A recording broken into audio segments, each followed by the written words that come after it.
hello guys नोंथांमोन बयखौबो आंनि भिडिअआव गोदान बरायहरबाय सरि आंनि चेनेलाव नोंथांमोनखौ बयखौबो फिन बेरायहरबाय भिडिअआवल' जायो चेनेलावल' एखे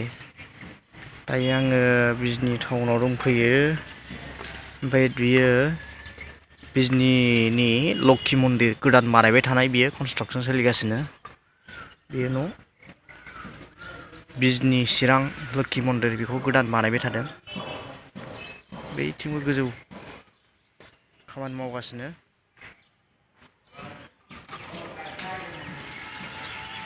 आगोलावनो दंखायोमोन मन्दिरा ओमफ्राय आगोला फिसामोन आरो ओमफ्राय दा गिदिर बानायगासिनो दङ बे फिल्ड स्पेसा बुरजायैनो दङ बेहाय ओरैजाय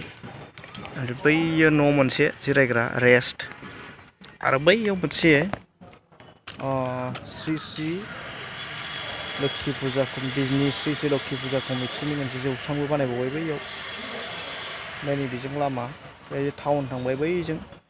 बै नुहुरनाया टाउन लामा माने बे फुजा कमिटि मन्दिरनि जिरायग्रा रेस्ट नैबेजों गेट जागोन हाबग्रा इजों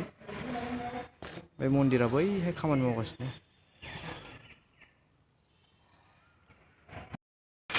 बिजनि रेल स्टेशनाव मोनफैलायबाय नै होथेजाबायलै होथेबाथाय जारलाखा नेबाय थादो आरो बिराद भिर जायो बैथिंथ' भिर जाखाबायानो नै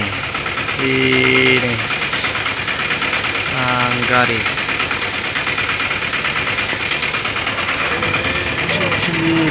फिलियानो गिदिर लाइन जाजोबखायो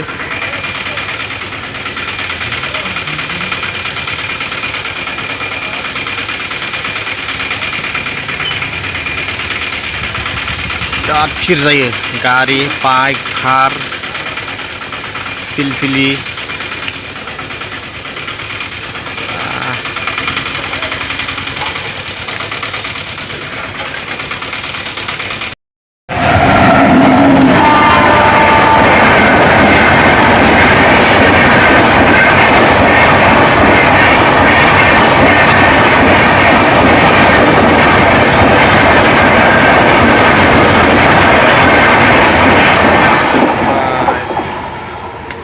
एबार जालायसिगोन एबार